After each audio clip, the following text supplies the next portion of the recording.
Today you join me in Ireland for the launch of the new Suzuki Swift Sport. And to say this is quite an important car for Suzuki would be something of an understatement.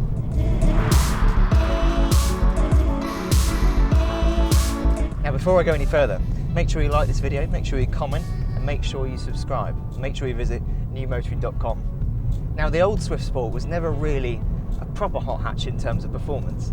Had a 1.6 litre naturally aspirated 4-cylinder engine, and yeah, it was quick enough, but most hot hatches have, and indeed still have, around 200 brake horsepower. So 134 horsepower wasn't at the same level. But it was very light, it was very playful, which is why so many people loved it.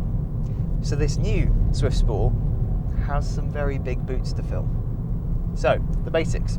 It's based on the new Suzuki Swift, which is lighter and more rigid than its predecessor. As a result, this car, the new Swift Sport, is more rigid and it's 70 kilos lighter than the old Swift Sport. It's 975 kilos, which is very, very light.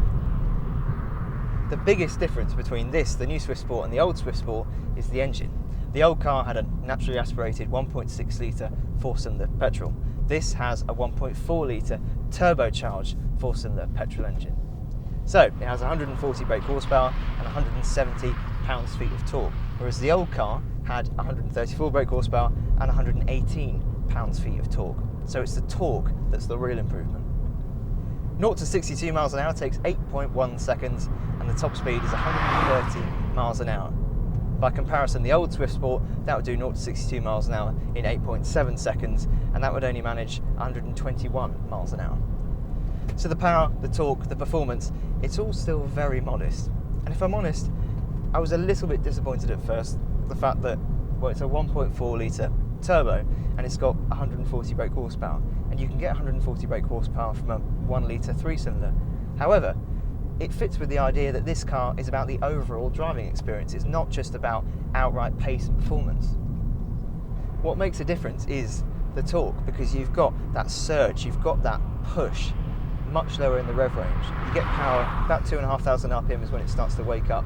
3,500 RPM it's really into its stride, and then it just drops off just before 6,000 RPM. That's when the rev limiter cuts in, even though on the rev counter it's read at 6,250. So the red line isn't actually where it's supposed to be. But yeah, put your foot down and you've got torque in a way that you just didn't have in the old car. Makes a good noise too, I quite like it. The gearbox is a 6-speed manual, and it's a development of the gearbox that was in the old Swift Sport. And it's rather good.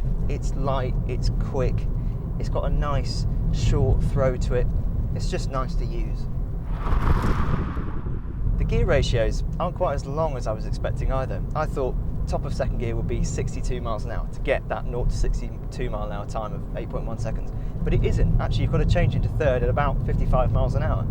And that's no bad thing, because it means you're changing through the gears more often. And when you've got a nice gearbox, that's good fun. As for the suspension, Suzuki has worked really hard on reducing roll, but still keeping it nice and light, nice and playful, and still comfortable. Has it worked?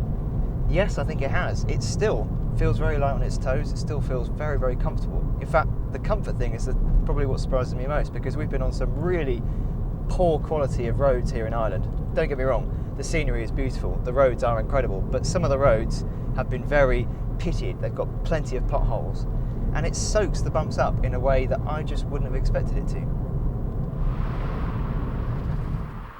And now here's something that doesn't normally happen on videos, because what's happened is we've got a puncture.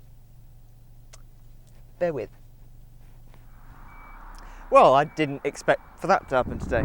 Of course, not the fault of the Swift at all, just the fault of whatever rubbish was on the side of the road, but less than ideal. But seeing as I have a flight to catch in an hour or two, it's probably best that I just speak to you now rather than wait for recovery people and a new tyre, because that could take some time.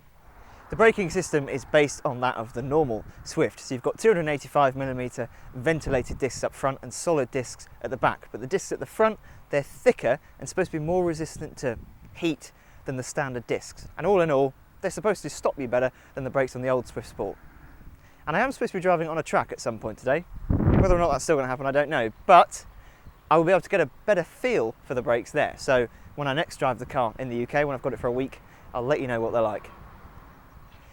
As for the steering, it's a variable ratio steering system, which is actually quite a key difference because on the old car it wasn't. It's just a fairly conventional steering system. Does having a variable ratio system change the driving experience? Does it make it any worse than the old Swift Sport? No, I don't think it does, to be honest. It's still very nicely weighted, it's got a reasonable amount of feedback, and it's just predictable. You know what the wheels are doing and what they're going to do. You can just feel it. And you've got 195/45 R17 tyres all the way around. So they haven't got a huge amount of grip, but actually, because this car weighs so little, 975 kilos, it really doesn't make much difference. It's got the right amount of tyre for the car. And as for the way it looks, I rather like it. I remember when I first saw the new Swift, I wasn't a big fan of it, but I think it was because I was so used to the old Swift. But with the new Swift Sport, I think there's a bigger difference between this and the standard Swift. It sets itself apart slightly more.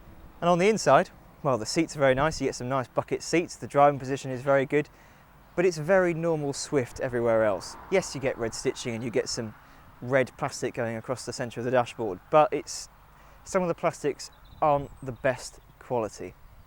And now we come to the issue that I find a little bit difficult to get my head around, and that is the price. This car is £17,999, which is £4,000 more expensive than the old Suzuki Swift Sport. Now, why am I struggling to get my head around that? Well, it's because it's £4,000 more. Now, £4,000 is a big chunk of money, and especially as in terms of performance, this isn't £4,000 more. But then again, the new Swift is more expensive anyway, and the difference between the standard Swift and Swift Sport is still around £1,500. So yes, it's more expensive, but there's a reason for that, and it is the fact that the Swift as a car is just more expensive anyway. The danger is that it pushes it closer to other cars that have got more power, they've got more performance. Anyway, I'm going to call that a wrap because, well, I'm cold and I think you've probably seen enough of me standing at the roadside. I will do another video at some point when we get back to the UK and I'll have the car for a week or so. But for now, thank you for joining me in Ireland, and I'll see you again soon. Time to get warm!